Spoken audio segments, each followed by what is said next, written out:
Hello and welcome. In this video we're going to demonstrate the different elements that would usually be covered in the Foundation Amateur Radio Licence practical assessments. We'll also include some extra things you might find useful as you put together your station and make your first contacts. We're going to begin by setting up the station.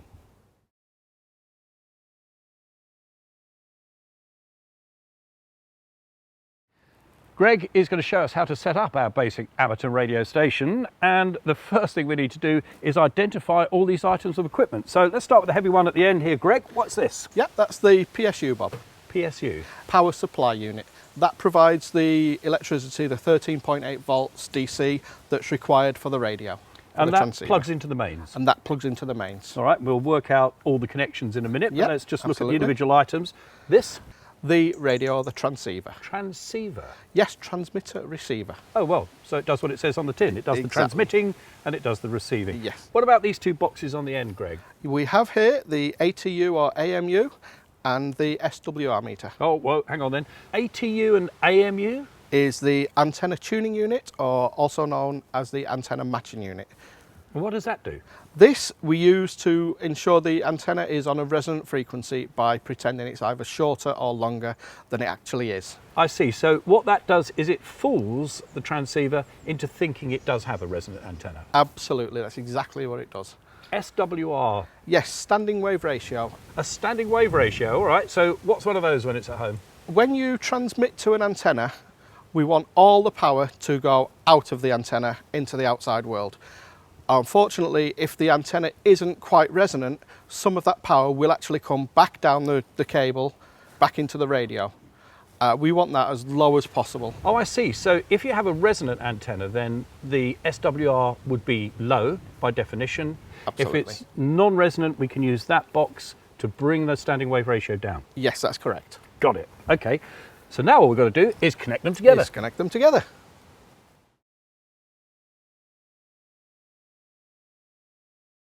We start then, Greg, with the power supply, the PSU. Yeah, the power supply, which as mentioned provides the 13.8 volts, has connectors, these which fasten onto these poles here. One thing we have to make sure of is that the power is switched off before we start connecting. As you can see, we've got a red and a black wire.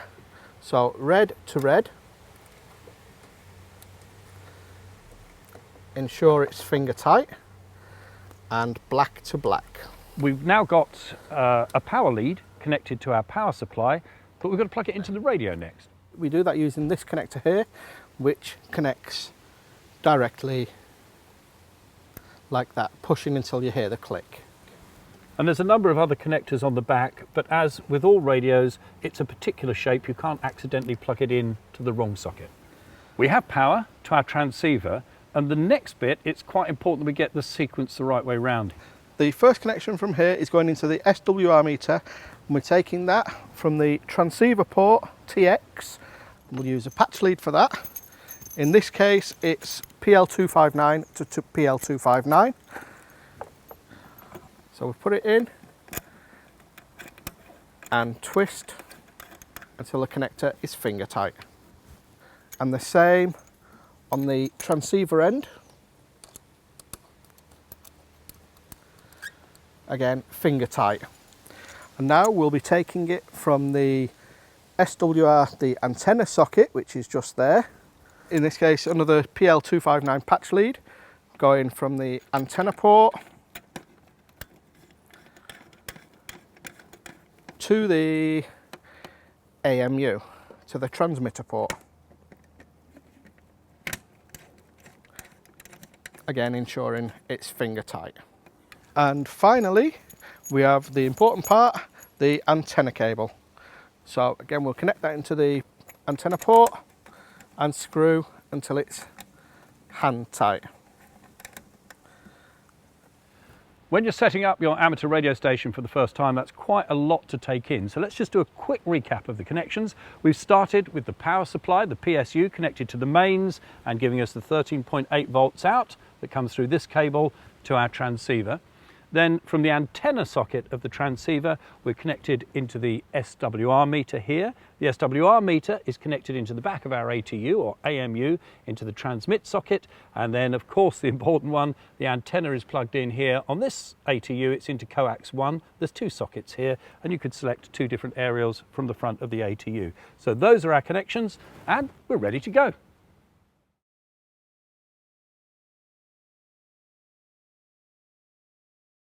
Okay, so we're going to demonstrate the use of an antenna matching unit to get this station ready to make a contact on 20 metres. Some radios, like this IC7300, do have an internal antenna matching unit, but that might not be suitable for the full range of antennas that you want to use. In this case, we're going to use an external one. You can get manual models, like this, or an automatic model. Similarly, some of them have an internal SWR meter, or you can add one externally. Here we'll use the single needle external SWR meter. So we'll switch the radio on and set it up on the 20 meter band. First of all, we'll make sure that we find a frequency that nobody else is using. We are going to be transmitting a carrier while we tune the antenna, and so we don't want to be interrupting anyone else's contact. That sounds clear. We're going to need to transmit a carrier constantly, so I'll change to the FM mode and also reduce my power level to about 10 watts. You don't want to be transmitting any more power than you really need.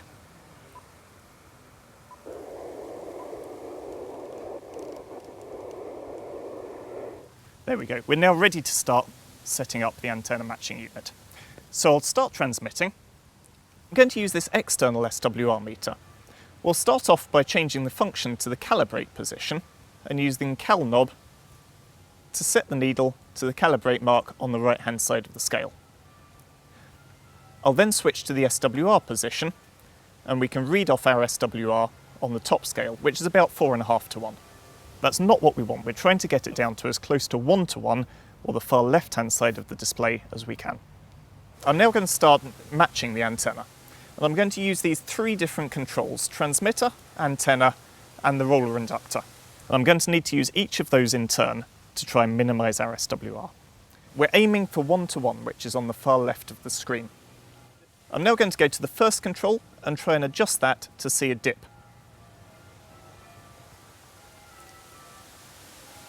So I've got the lowest value I can using these 2 controls. Now I'll come on to the third control. You can see that slowly coming down. Oh, and now if I carry on, it goes back up. So I'll look for the lowest point and then come back to my first 2 controls.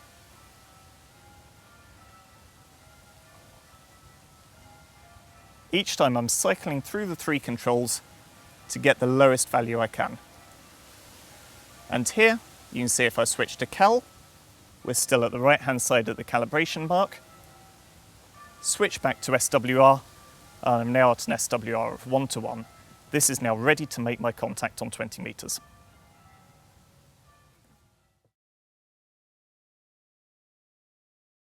Now we're going to have an SSB QSO on HF. Here's my station, and I'm set up here on 20 meters. I've already matched my antenna, but we're going to find a frequency that's clear.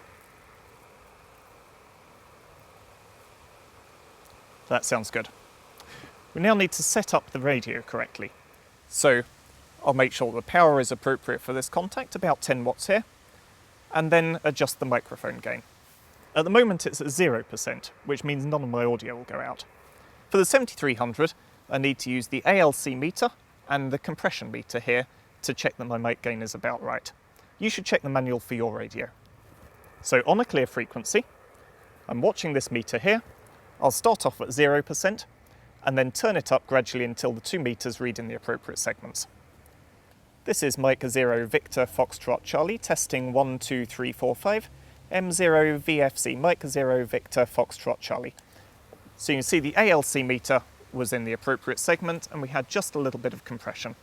If the mic gain's too high, your signal will be very distorted. If it's too low, then you won't be heard. I'm now going to check that nobody else is using the frequency as well as having listened, and then we're ready to start calling CQ. I've picked my frequency here by looking at the band plan. That's at rsgb.org/bandplans.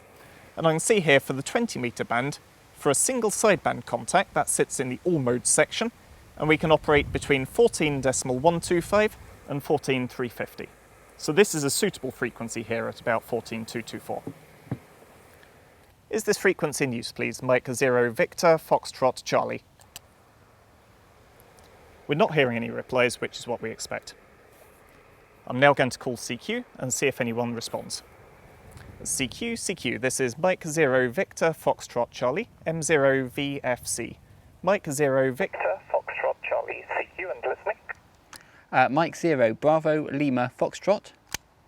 Mike 0 Bravo Lima Foxtrot, Mike 0 Victor Foxtrot Charlie, good afternoon. Name is Rob, Romeo Oscar Bravo, and the location Bletchley.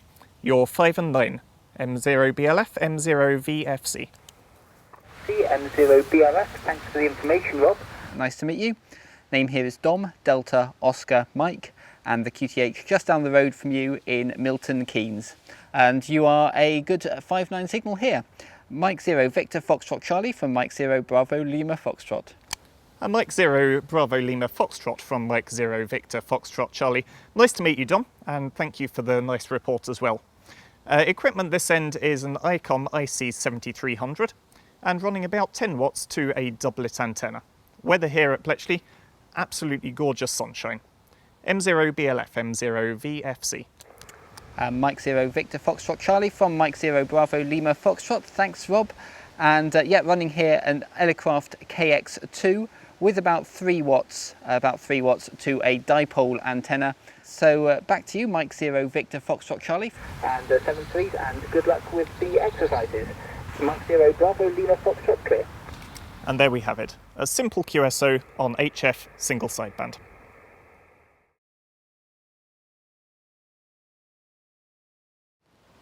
What we're going to do now is demonstrate with Dan a very important principle of radio communication. What's that, Dan?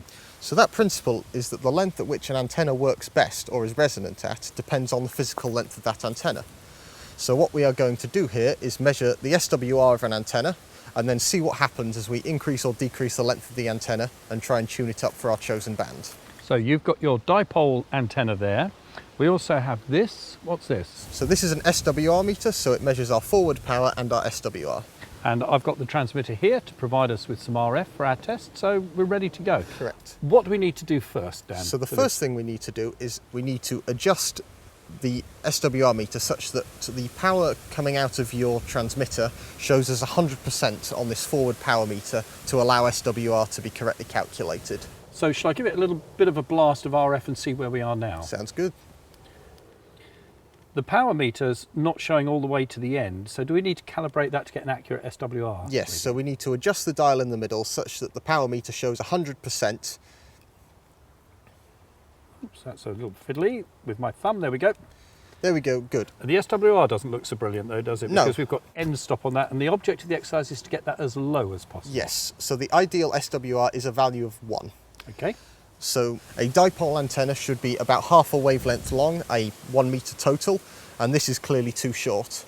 So what we are going to do is we're going to lengthen the two arms, making sure to keep them the same length, and the VSWR should decrease as we get closer and closer to our antenna working best on 2 meters. Okay, and can I transmit while we're doing the adjustments? No, we really shouldn't. The actual elements themselves shouldn't be touched, but this metal box in the middle is safe to do so. Okay, so pull those elements out then and we'll do another test. If I lengthen them both an amount, using a tape measure to check.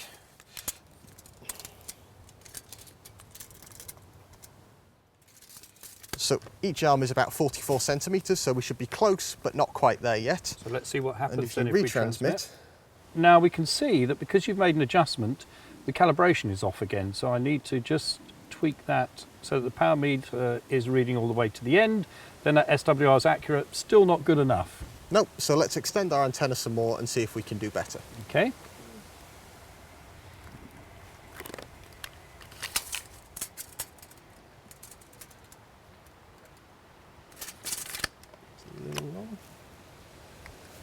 Right, that should be hopefully fairly bang on. Right, let's give it another little burst of RF. Oh, look at that. That's pretty much, Pretty much there. yeah. Should we go You could try for a go little bit better? a tiny little tweak. tiny little tweak. Okay, I'm not transmitting. Okay. Oh, that's gone up now. Okay. So you were nearly there before. Yes, so the antenna will not work if it is too long or too short, and we have overshot now. So if we decrease this a bit, and check again.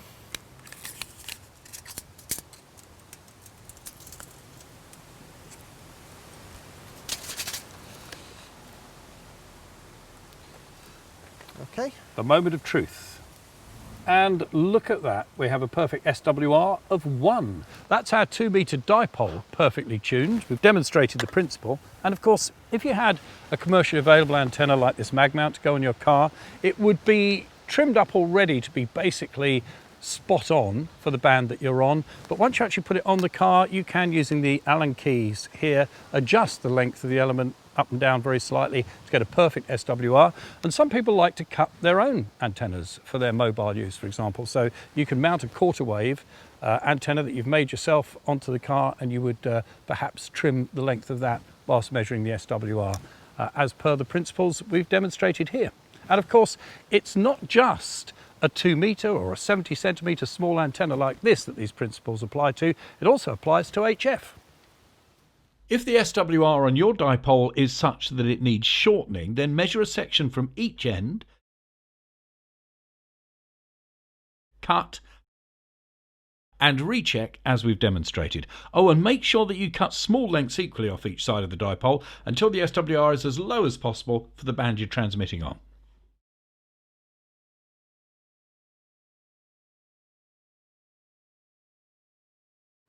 When you've got that new amateur radio license, the most exciting thing is having that first QSO. And a great place to start would be with a simplex QSO on FM, perhaps on a handheld.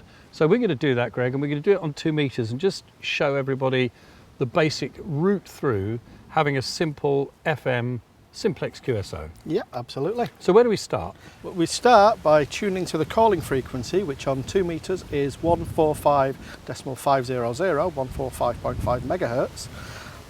And we'll go on there and call CQ, which is asking for someone else to respond to us. And what do we mean by the calling frequency? The calling frequency is where people will listen, expecting other radio users to transmit and ask to make contact. And I'd imagine that as the channel is used for calling, there shouldn't be too much activity on there, in the sense that once people have hooked up, got somebody to have a QSO with, they're going to move off to another channel. So rustle up some activity. Okay. This is Mike 0 Oscar Delta Zulu, Mike 0 Oscar Delta Zulu, calling CQ and standing by. Mike 0 Whiskey Uniform Tango. Mike 0 Whiskey Uniform Tango, this is Mike 0 Oscar Delta Zulu.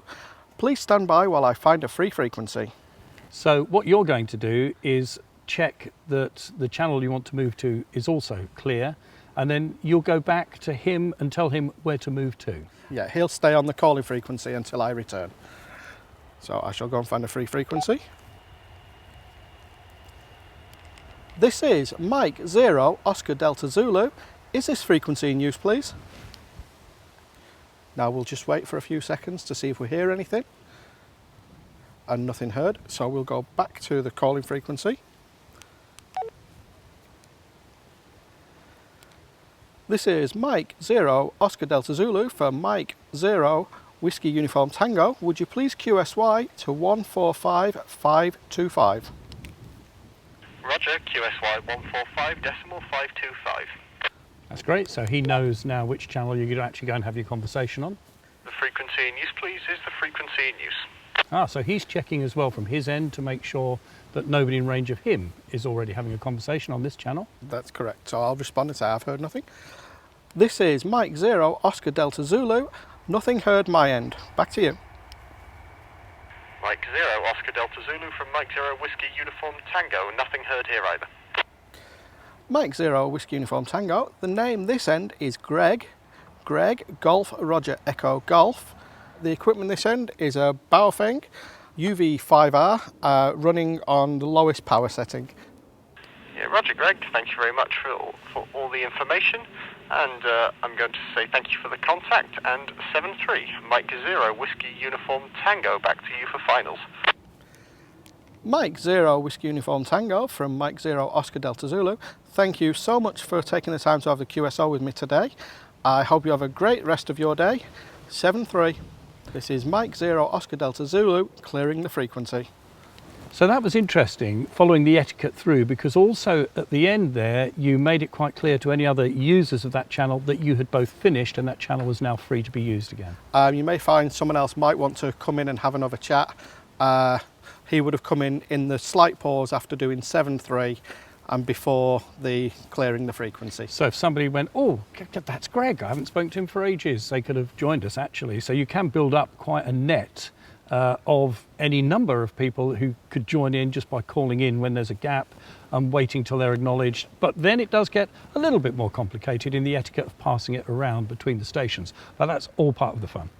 So there we are. That's our first simplex QSO. And of course, your next stage after that would probably be to try a QSO through a repeater, where the principles are going to be basically the same, except one thing to remember is you don't call CQ through a repeater. You just put your call sign and then you listen and see if anybody calls you. But after that, I think the procedure for the QSO is going to be the same, except you haven't got to check other frequencies because you're going to have your QSO entirely on the repeater channel.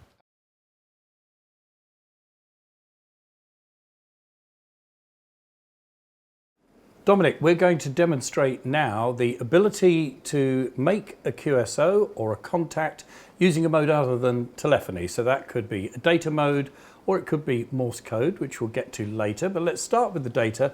What are we going to use to make this demonstration contact? Okay, we're going to be using radio teletype, or RTTY, it's also known as. It's one of the earliest digital modes. It dates from well before the 1940s. It was used during the war. And kind of like Morse code, where you've got dots and dashes which represent the letters, with radio teletype you've got two different audio tones which represent the letters. But we don't have to remember how to do that. It's machine generated. And what are you using equipment-wise to do this? Okay, so we're going to be using a computer. Back in the day, they might have used a radio teletype machine, a bit like a typewriter. But from our perspective these days, just type on the keyboard. The keyboard's connected to the computer. That's going to do all the work to convert it into audio tones coming out onto the radio's microphone socket, and then it gets transmitted like any other signal. So as we're connected into the microphone socket of the radio, I guess one of the first things we've got to do, as we do if we're using a microphone into the radio for the first time, is to set up the audio level. So I should say first of all that there are some radios which will have a dedicated socket for data modes. If you've got one of those, probably use it. In our case, we're on the microphone socket, so yes, we're going to need to set the ALC, set the gain, to make sure we're doing the right thing. So if I just set the radio to transmit a continuous tone, I've already listened to the frequency, made sure it's clear.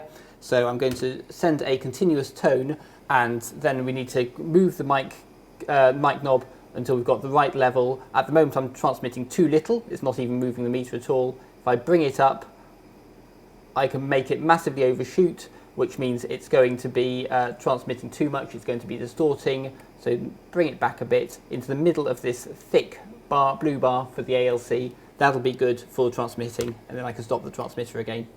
You mentioned that you checked that the frequency was clear, and of course with different modes there is a band plan, so the idea is that we don't just pop up wherever we like using whatever mode we like. No, absolutely, and in fact on some modes that there are a discrete frequency, so you have to be on exactly the right frequency for that mode. So yeah, check the band plan first. And so for 40 meters, which is where we are, 7 megs, the frequency we're using is 7.060, which is kind of the right place for radio teletype. So how do we initiate our contact then? Well, so all we do is, just like we might do with any other contact, we're going to call CQ, someone's hopefully going to come back to us, and then we'll exchange name, signal report, location, just like any other contact, except we're going to be typing it. What is the software that we're using then, Dom? So this is some software called FLDigi. It's free, and it runs on most operating systems, and it's really good for data modes. It does RTTY, which is what we're going to use it for now, but it does do a bunch of other data modes as well? Absolutely, there's a whole long list of modes that it supports. Some of them very popular, some of them not so much used. but yes, it supports most things. Pretty good then, considering that it's a free piece of software. Just talk us through the screen, because there's different bits up there. How are we using and what are we using on that screen? Okay, so the main bits are the yellow bit at the top, which is showing us what signal that we've received, everything that it's decoded. The blue bit at the bottom is where I'll be typing my message, what it's going to send. And the black bit, that big black bit at the bottom? So the big black bit at the bottom is called the waterfall. Nothing's happening there at the moment because there's no signals around, but when the other person starts transmitting, you should see their audio tones. Hopefully they will line up with the red bars because that's where it's listening. Ah, because it's 2 tones, so that's why we can see those 2 lines. Exactly. Okay, let's give it a go. CQ and see if somebody comes back to us. Okay.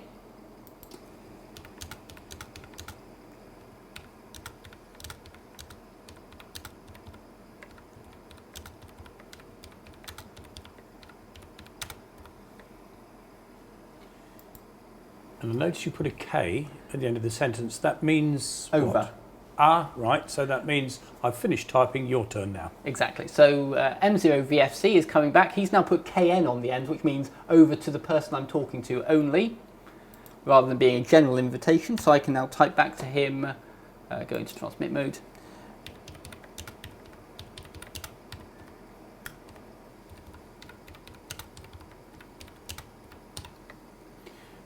There's a possibility, I suppose, when we're using this kind of communication with RTTY, that part of your message might be lost if there's interference or fading. So I noticed you typed Bletchley twice. Is that the reason? Just because that's an important bit of information? Exactly. You'll notice I put the signal report twice, the call signs twice, my name twice, Bletchley twice. It means if there's a little bit of fading on the band, you're still going to hopefully get the message.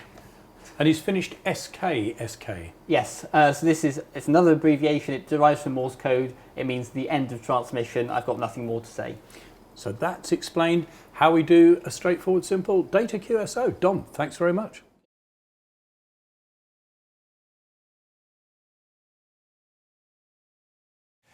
We're going to take a look now at Morse code. Now, Morse code isn't a requirement for the amateur radio license anymore, but a lot of operators still get a great deal of enjoyment from making contacts using Morse code. You can get some amazing distances with really low power and simple equipment. We send Morse code using a series of short dots or longer dashes. So for example, if I wanted to send the letter A, it's dot dash, or Q. And like that, I can send any letters or numbers that I want to. As well as the straight key here, which sends all the time I hold it down. You might also find people using a Morse paddle. This has 2 levers. The right-hand side sends dashes, and the left-hand side sends dots. And in the same way, I can use that to send any letters, for example, CQ. Now, I'm here at the National Radio Centre, so I'll send their call sign, Golf Bravo 3, Romeo Sierra. G, B, 3, R, S. And you use this to have contacts just like you would on voice or data. I'll just call CQ.